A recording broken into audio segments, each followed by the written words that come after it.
Welcome back to Local Edition. I'm Brad Pomerance. Thank you for staying with us. Our guest is Doug Tessitor. He is the Mayor Pro Tem of Glendora. Sir, we thank you so much for joining us. Thank you for having me. It's a beautiful city, no doubt, but there are areas that you would like to see improved, and much of that improvement has been done through redevelopment zones.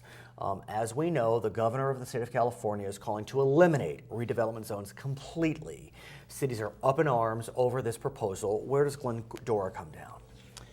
Well, we would find an action like that absolutely devastating to the city of Glendora. It would cost us $2.5 to $5 million a year.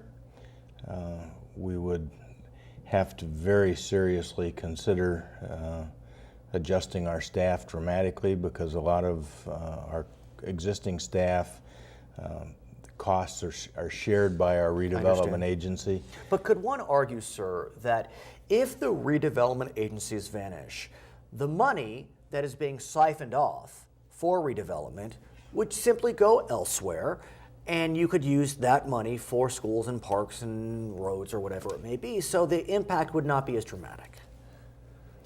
I don't agree with that at all.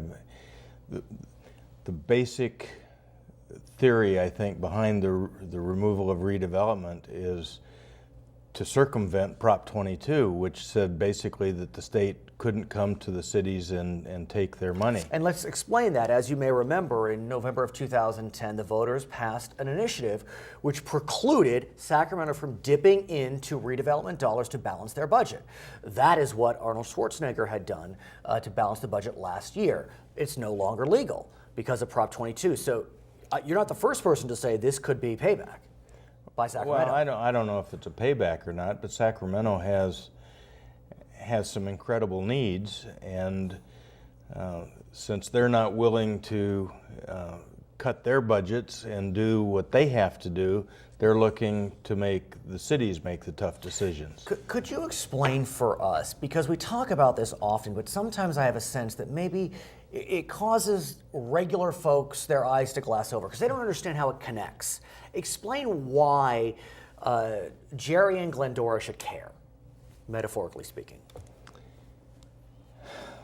Boy, I don't know that we've got enough time to go into that. I mean, is it jobs? Is it community pride? What is it about redevelopment that should motivate people to stand up and say, we want to keep redevelopment? Well, just as an example, in Glendora, redevelopment allowed us to create the Glendora Marketplace, which currently generates 50% of our sales tax revenue.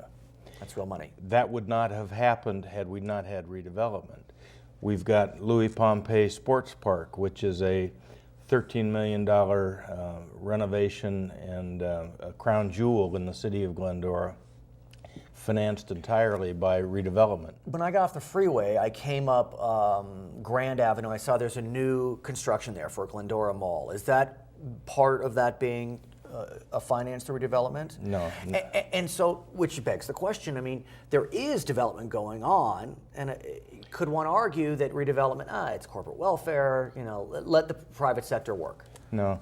There's 20% of all the redevelopment money has to go into low-income housing, as an example. The city of Glendora subsidizes 150 families in Glendora because of the redevelopment agency. Redevelopment provides a mechanism to leverage taxes, keep the tax dollars local so that the cities can meet their needs. Okay. Doug Tessitor, we thank you for joining us. He is Mayor Pro Tem of Glendora. I'm Brad Pomerance. Back to HLN.